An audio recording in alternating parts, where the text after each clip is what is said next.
First story is titled, Am I the a-hole for possibly breaking up my parents? I think I'm the a-hole, but my mom and brother said I'm absolutely not. I thought I'd ask. The pandemic hit my family hard, and we are just barely scrapping by. Rent is paid, bills are paid, use the tiny bit left over for groceries and gas. My mom is working crazy hours, my dad is unemployed, and I, 16 female, work part-time at a fast food restaurant to help out. I babysat for our neighbors a few weeks ago, and with some of the money, I bought my brother, 8 male, a costume I found for pretty cheap at a discount store, because I'm pretty certain he wouldn't have gotten one otherwise, and I wanted him to be able to dress up at school. My dad demanded I give him the rest, because he wanted to buy himself some drinks and my mom won't waste money on it. I said no, I was going to use it towards getting a bus pass so we could stop worrying about gas for the car I'm using. The next morning, my money was gone, but the drinks he wanted were there. I was really upset, and when my mom asked, I told her what happened. She got very angry and gave me the money to get a bus pass. I said I'd pay her back, but she told me not to worry about it. My dad is pissed I ratted him out. He's been an a-hole since, saying rude, sometimes inappropriate things to me since. Here's where I'm probably the a-hole. He made another crappy comment a few nights ago, and I lost my temper. I told him maybe if he got a job, he wouldn't have to steal from his 16-year-old daughter to buy his unnecessary vices. He started yelling, but I just left for work. I texted my mom letting her know everything that happened and asking it would be alright to go stay with a relative for a while. When I got back, my mom told me my brother confirmed my version of what happened, which was very different from my dad's. And my dad is now staying with my grandfather. My mom is talking about divorce, and my grandfather called to lecture me about making up stories to make my dad look like an a-hole and breaking up my family. I shouldn't have said what I did, but my mom keeps telling me it's no one's fault but his, even though my dad and grandfather are blaming me. Am I the a-hole for what essentially feels like breaking up my parents? Now for the top comments. Not the a-hole. You did not break up your parents. You did not cause this fight. Any problem your parents have is between them. Your dad is the a-hole here. He is an adult who stole money from his 16-year-old daughter to buy himself drinks, while his partner is working overtime to support the entire family. If your mother is mad at him, it's not because you told her. It's because she knows how messed up his behavior is. Agreed. And if mom is talking divorce over this, I'm betting there's been problems for a while now, and this is just the proverbial straw that broke the camel's back. Your dad is a total a-hole for stealing from you to support his habit and lying about it. Your mom sounds awesome and has every right to be pissed at him. Not the a-hole. It's not even the proverbial straw. Most adults can handle our partner's issues. Once those start spilling over and becoming problems for our kids, no. We as the partner may have signed on to a bunch of crap under the "till death do us part" clause, but damn if drinking, drugging, stealing, whoring, or whatever the crap show is, not the kid's fault or problem, ever. Not the a-hole. This was just the last straw for your mom. Obviously, there were other issues that you don't know about. You wouldn't even have been the a-hole if you had smashed the bottles. You were probably better off. He sounds horrible. Holy crap, not the a-hole. It is not your fault that your father is unemployed. It's also not your fault or responsibility to buy him alcohol because he wants it. It's nice of you, as a teenager, to work and help the family out, and that shows a lot of maturity and responsibility for you. The fact that your father feels entitled to steal the money you worked for to buy something completely unnecessary is disgusting. You didn't cause your father to leave. I have a funny feeling this is only the tip of the iceberg. Does he drink often? Does he demand that everyone wait on him hand and foot while he sits on his butt? He's coming across as very entitled and selfish, and those are good reasons for your mother to divorce him. And the fact that your grandfather is accusing you of making things up is interesting as well. Sounds like your father has a number of enablers that will make excuses for his selfishness. You may have been a catalyst to your mom finally getting the courage to leave him, but please don't take this as your fault. It isn't. Keep doing what you're doing and detach from any responsibility for your parents' marriage. They are the adults, and they can manage their problems themselves without putting you in the middle. Now for the second story. Am I the a-hole for possibly costing my son his best friend? My son, 10, has been playing Fortnite with his best friend for a couple years. For about a year and a half of that time, it was just the two of them playing, and in the last 6 months, more and more of their classmates have started to join in. My kids are with me every other week, and on the weeks they are here, I spend a good amount of time with them, chilling, doing homework, movies, etc. I live with my girlfriend and her 3 kids, so we spend a lot of time in the boys' very large bedroom.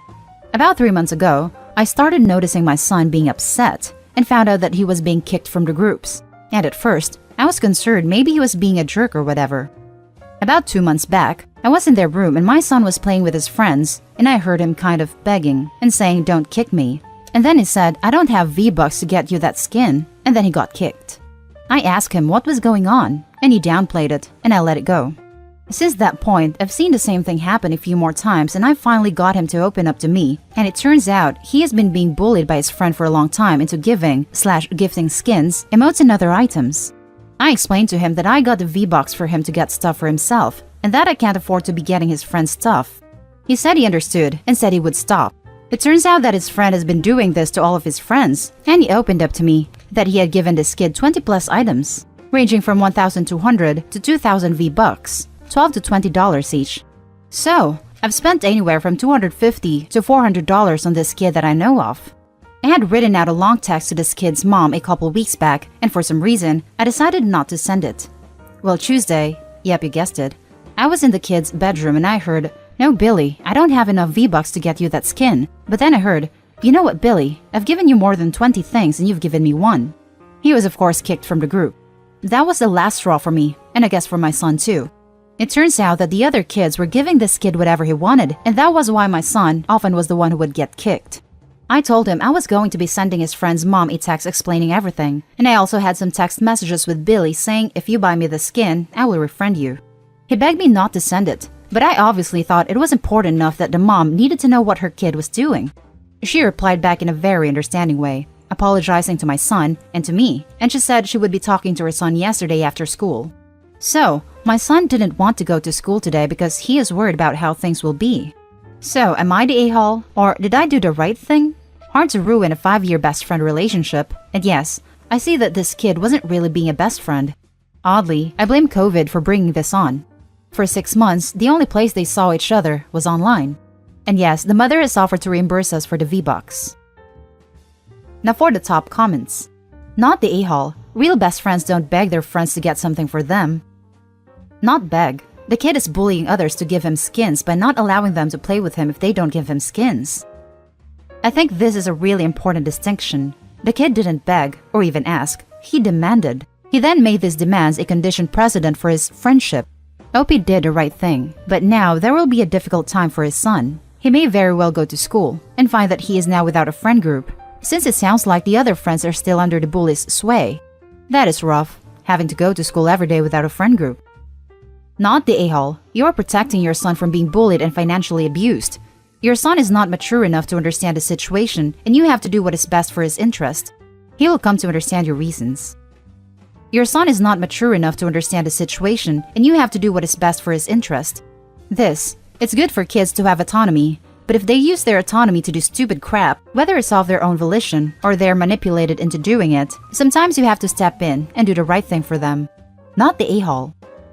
Not the a-hole. Now, you need to sit down with your son, explaining why what was being done was so wrong. You don't, for the most part, buy friendships. That's what he was doing. Now let's read a poster's little update. So, I went to pick him up from school, and he was doing great. He said yes, his friend is mad at him, but that he was still talking to him. Billy has lost his gaming, phone, and internet privileges for 30 days, and was made to apologize to my son. I was trying to keep my posting somewhat short, so I didn't explain how much we talked about all of this. We go on nightly walks. I took the time to explain that real friends don't do this type of stuff, and my son totally understands that. I haven't heard back yet from the mom, but have no reason to think she won't follow through and pay us back. Thank you to all you that commented, and wow, I have never received awards like this before. Thank you to all, and to people posting that why did I do this or saying I made a bad choice. I will just say that I've had many parents and people reply they have gone through similar stuff and that this post hit home with them, so that reason enough to me. Thank you again, everyone. Now for the last story. Am I the a-hole for driving my daughter away from a teaching career? My wife is an anesthesiologist and I am an interventional cardiologist. As a result, all 3 of my children, 25 female, 21 female, 17 female, grew up extremely privileged. Being born when we were both established already, they have never seen what life is like under a family income of $800,000. My eldest 2 children are both planning on following in our footsteps and are planning on pursuing medicine. My youngest is in the process of looking at colleges and has recently become very passionate about pursuing a teaching career. My sister-in-law is a high school science teacher, and the two of them have been spending a lot of time talking about a career. I want to be clear. I have the utmost respect for the profession and the people who choose to dedicate their time to helping educate the future. However, I was concerned that my daughter has never really thought through the financial realities of the profession. My sister-in-law is married to a very successful lawyer, so my daughter hasn't been exposed to the lifestyle of the average educator. I don't think money is everything, but my youngest daughter's hobbies are skiing and horseback riding. She loves to shop and loves designer clothing. So last week, I sat her down and went through our family financials. I even contextualized it and explained how much cheaper certain items could be if we choose to make more economical choices. She is now much more hesitant and committed to teaching, and my sister-in-law thinks I'm a massive a-hole. I'm being accused of destroying her dreams and stepping on her passions. I don't want to push her into medicine if she doesn't care for it. That's neither good for her, her future mentors, or her future patients. I'm also not telling her not to pursue teaching. I just think she should understand the implications of living off of a 1/20th of the income. Am I the a-hole? Now for the top comments. Not the a-hole. You're right, your family is very privileged in the financial realm, and going over that with your daughter so that she can make the most well-informed choices for herself going forward is being a responsible parent. Too many kids go into college expecting to come out with a glorious lifestyle without fully comprehending how much time, effort, and income their desired lifestyle actually requires. So, showing her exactly what your family makes for income and how you're choosing to spend it and where changes could be made if it was needed is Finance 101 and will definitely help her avoid debt and other financial decisions that could cause her serious challenge down the road. Agreed, but just a note, certain single-subject teachers where I live, Urban West Coast, US, can make 6 figures in underprivileged districts. Not all teachers are destitute.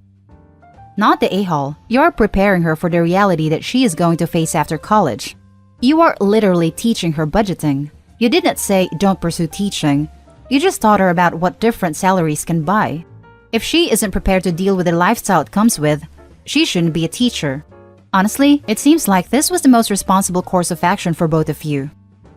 I really appreciated how OP also pointed out where they could cut spending if their income was lower.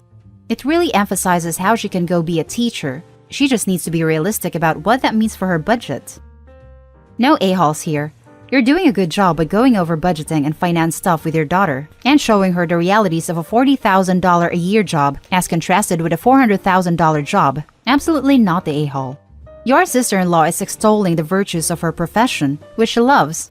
It's an honorable and admirable profession. Definitely not the a-hole. Your daughter is a passionate teenager. Certainly not the a-hole. Sounds like a good healthy family to me. I would say sister-in-law delved into a-hole territory when she attacked OP for bringing realism into their daughter's dream. Especially since sister-in-law doesn't actually realize how hard it is to live on a teacher's salary without a wealthy partner. And that's the end of this video, folks. As always, leave a comment and hit like and subscribe. And if you want more of this content, turn your notification on to get updated on the latest videos. And I'll catch you in the next one. Stay safe.